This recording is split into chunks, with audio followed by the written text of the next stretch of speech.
You're listening to the Prospector podcast. Hi and welcome to the Prospector podcast. My name's Andrew. Thanks for tuning in to this, the third episode. Firstly, I will apologise for my voice. I've been battling for the last week and a half, and hopefully I don't sound too much like a pubescent teenager for the rest of the show. Now, whether you're listening on a podcast platform or along on YouTube, please hit the like and the library buttons and the subscribe buttons. That would be appreciated, and it helps get the show seen by many more people. As you might have seen in the title, we have our first guest on the show, so stay tuned for that very soon. We'll also be doing the research tip. This week we're looking at Google Earth and Google Maps and how they are brilliant free tools to help you find gold. The gold hotspot this week is Melbourne CBD. Yes, the Melbourne CBD. And I'm not talking about jewellery stores. And my favourite part of the show, Prospector etiquette. This topic is respect the locals. And somewhere in amongst all of that, we'll be chatting to Matt from Frenchy's Prospecting. He'll be coming on, so stay tuned. Plenty to get through. Oh, and I almost forgot. We will also be doing a shout out to another Prospector content creator. So look forward to that too. So I better get into it then. Research tip for this week. Well, it's more of a tool to help you research. It's free, it's easy, it's Google Maps and Earth. Now, before you say, well, of course, there could be something you're missing out on when using these tools. It's an invaluable tool when looking at potential gold spots. Google Maps is a must if you want to see how accessible the spot is, how to get there, how long it might take you to get there. And of course, in satellite mode, you can sometimes see workings and mines and diggings and all those great things. This is really handy when you're referencing old maps or historic data and you can't just zoom in to get a high-res image. That's why I always have a tab open with maps ready to go. Google Earth's also got a great tool. It's not maps, they're two different things, but Google Earth has the travel back in time feature for old sat images of the area. Now, this is great because different seasons and different times of year and different years with drought and seasons and so on, that the images are vastly different. You can see more than you can in other years from the sky. So Time Machine lets you see things you can't always see on Google Maps. But the best tool that I constantly use is the Street View feature in Google Maps. You can either zoom in until it zooms down and becomes Street View, or you can drag that poor little yellow man, chuck him out of the sky to the spot you want.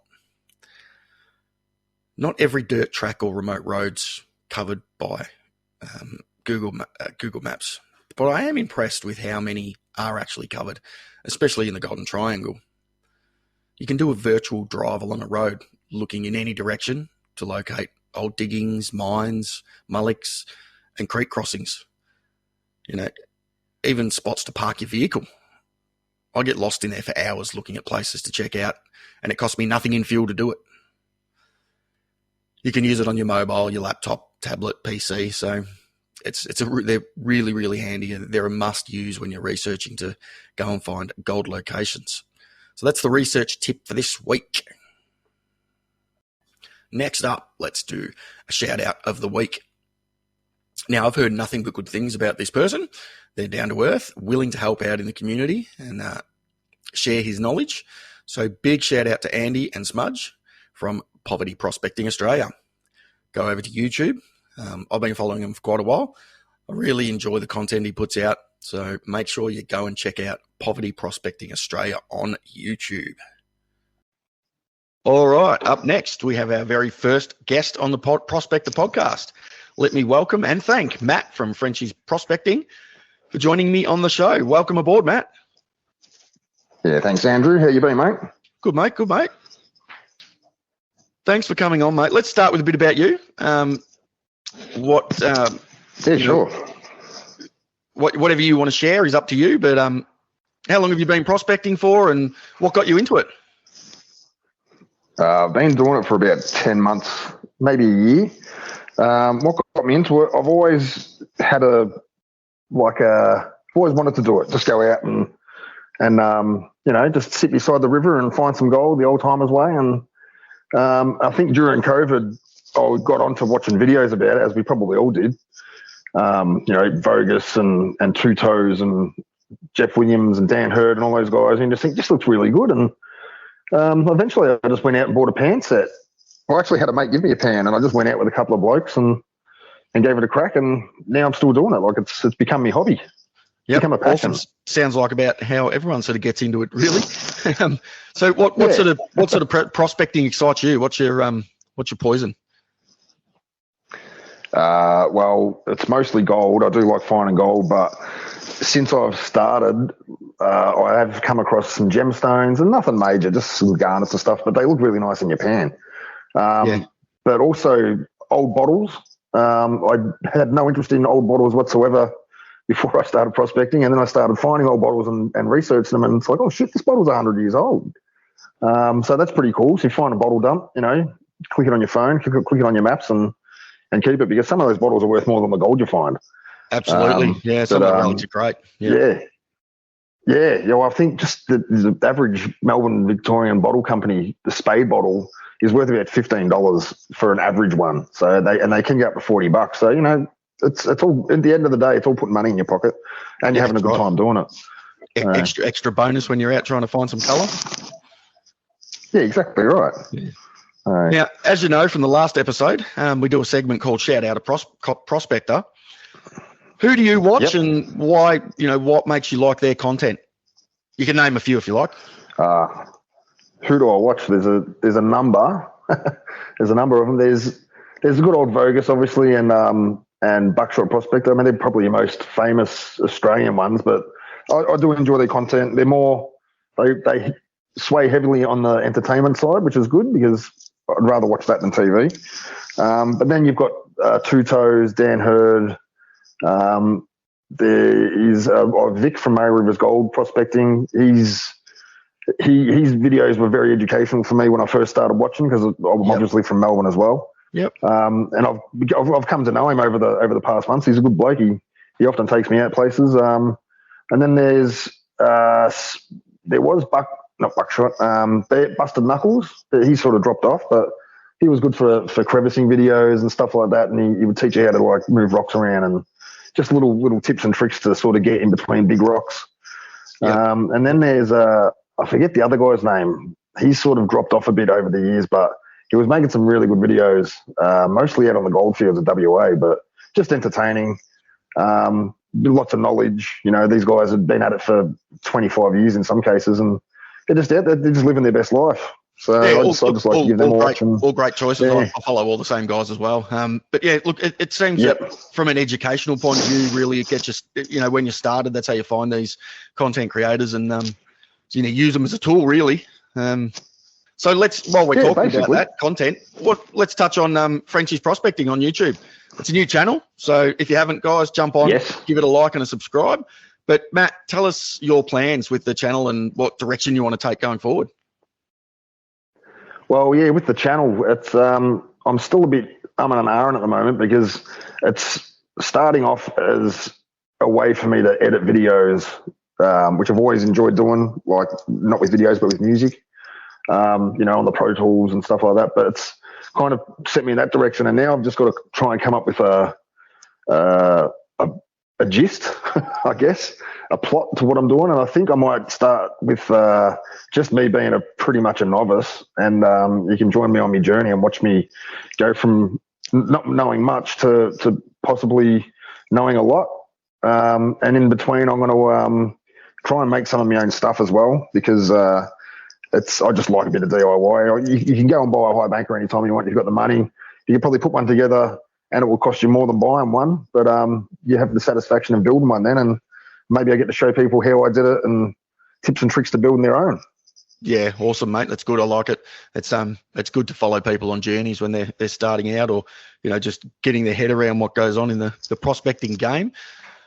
Now, I know just from talking to you that you're also sort of into your gold history and gold fields history as well. Are you looking down that path too? I am, mate. I grew up.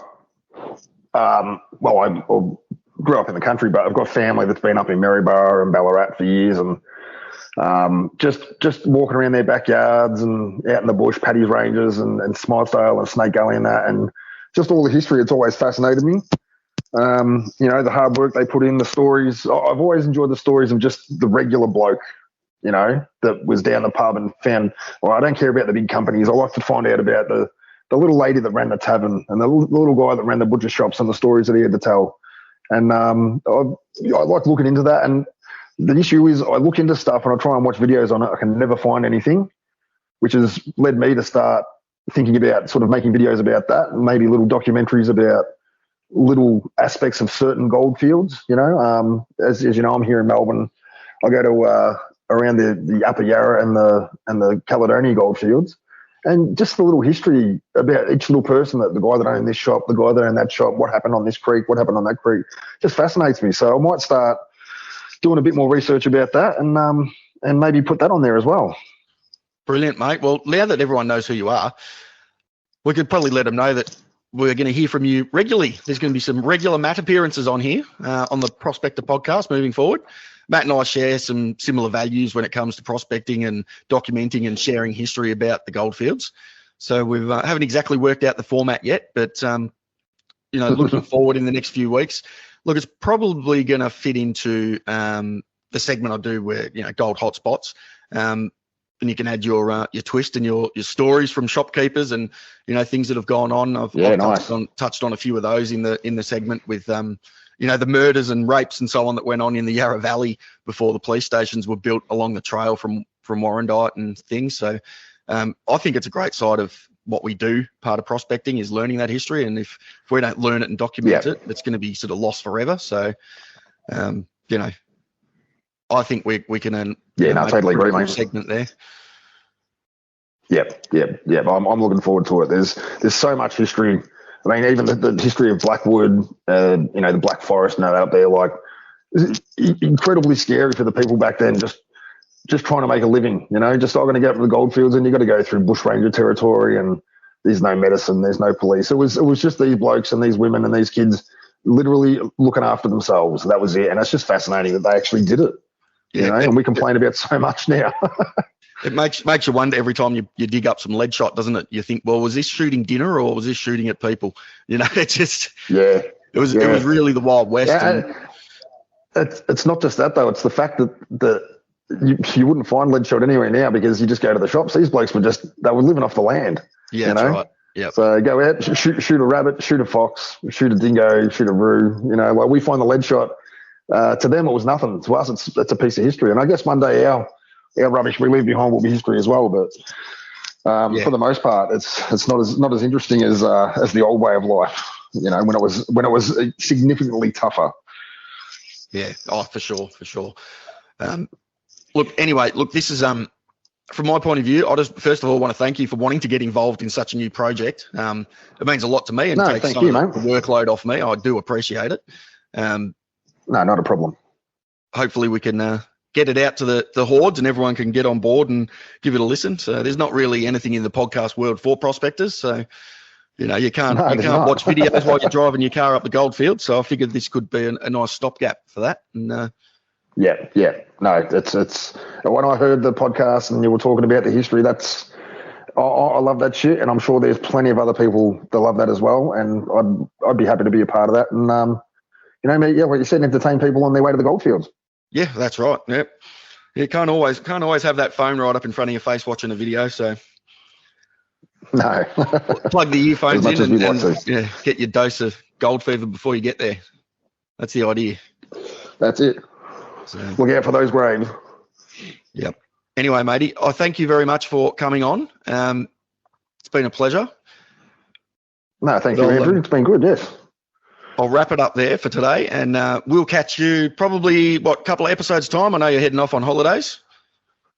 Yeah, we're off in a week and a half for 3 weeks, but also the missus and I are having a bit of a night away next Saturday. So we're pretty busy, but that will give me a chance to actually do some research, especially the local area close to me, I'd love to do something about Warrandyte or the Caledonia Queenstown goldfields, and find some history out there, and maybe we'll put that into the first one when I get back. That'll be very enjoyable. Obviously, the guys that listening know that that's also my local goldfield, and that's pretty much how we now know each other. Or have we've prospected together, so we're not strangers. But I think there's a lot of lost history in that area, and a lot of it's been done by the government or whoever just to keep people out of suburbia and keep people from digging in other people's backyards. But at the end of the day, you're not going to stop us. No. I'll be there when that gold keeps coming out of the hill into the creek. Don't worry about that. Oh, same here. All right, matey. Thank you very much for your time. We'll catch up soon. No worries, Andrew. Thank you, mate, and we'll talk then. Cheers, mate. So there we go. First guest on the show, and I've roped him into a regular gig on the show. Now, in all honesty, I'm looking forward to working with Matt and his input moving forward. Alrighty, time for this week's Gold Hotspot, one that some of you may know about, and that's Melbourne CBD, or the Melbourne Sunklands. Stories go that gold was discovered in Victoria quite some time before the official date in 1851. It's said that shepherds and farmhands found gold dating back to 1831, but it was never spoken about as the gold would belong to the Crown. No miners' rights were established in the state at that time. In 1840, a young man digging a post hole in Richmond discovered gold. However, it was said to be a freak one-off occurrence. It was well known that in the 1840s, jewellers would buy gold from farmhands and shepherds in Melbourne. The official discovery of gold in New South Wales in 1851 forced the Victorian government to declare gold in Victoria, thus bringing miners' rights and any gold being found not the property of the Crown. This is when the gold reports in Melbourne exploded. The Argus reported in 1851 that gold on our doorstep was abundant, and a 2-gram lump at the west end of Bourke Street, now Southern Cross Station, had been found, and the 2 young girls playing in their yard on Lonsdale Street found something shiny. They took it into their mum, who went and had the lump looked at by a jeweller. It was over half an ounce of gold in a specimen. Well, that sparked a true gold rush to Lonsdale Street, to the northern end of town. In 1851, a digger named Payne had returned from the goldfields and was making his way to the Treasury building when he noticed a road cutting that had the same blue clay he'd been working successfully and digging for gold in Ballarat. He broke off a chunk of clay, washed it, and there it was, specks of gold in the pan. A reporter from the Herald Sun witnessed firsthand a pea-sized nugget coming out of the ground on the same side of the road. By the next day, there were hundreds of diggers on the hunt for easy gold. Over the years, reports of gold came from Flagstaff Hill, South Melbourne, and by the 1860s, gold was found in the footpath on Hoddle Street, Paran Station, Richmond Hill, and all along the banks of the Yarra. Finds of gold in Melbourne continued into the 1950s. Each time, any claim or rush was stopped by the Mines Department. These discoveries include Blackburn, Notting Hill, Hartwell, Baldwin, Merry Creek, and Glen Waverley, now the site of the Mountain View Hotel. The hidden history of Melbourne's gold is remarkable. And to think of how many tons, ounces, millions of ounces still could be under the roads and buildings gets the mind a-going. Actually, what happened to the dirt from digging the Domain and Burnley tunnels? Might be worth running a detector over those piles, eh? Obviously, you would be hard-pressed trying to dig up gold in the CBD now, and please don't try it. But that's a snapshot of Melbourne's goldfield. The CBD and what could have been if they'd built it somewhere else and dug for gold instead. Quite fascinating. Alrighty, time for my favourite segment, and that's Prospector Etiquette. This week, it's respect the locals. Now, what do I mean by that? Well, the simple things are often overlooked in the excitement to find gold. But things like where you park your car, is it in the way? Are you blocking a farmer in? If you run into anyone in the bush, be friendly, say hi, wave. It's not that hard. It reflects on the entire community going forward. When we're fighting to be able to prospect in the future, it's going to be a lot easier with the locals on our side. Now, notice I said when and not if we need to fight. If your approach is, excuse the French, fuck off, it's not your creek, then grow up, learn how to have an adult conversation with people, because I don't think I'm alone in saying it's not the sort of approach I want representing the prospecting community. So, rant over. That's the Prospector etiquette for this week. Guys, you can catch the podcast on YouTube. You can find it on Another Gold Prospector on YouTube. Don't forget to add it to your library. Like, subscribe on YouTube, and share it with anyone that will listen. Till next time, thanks for tuning in. Talk soon.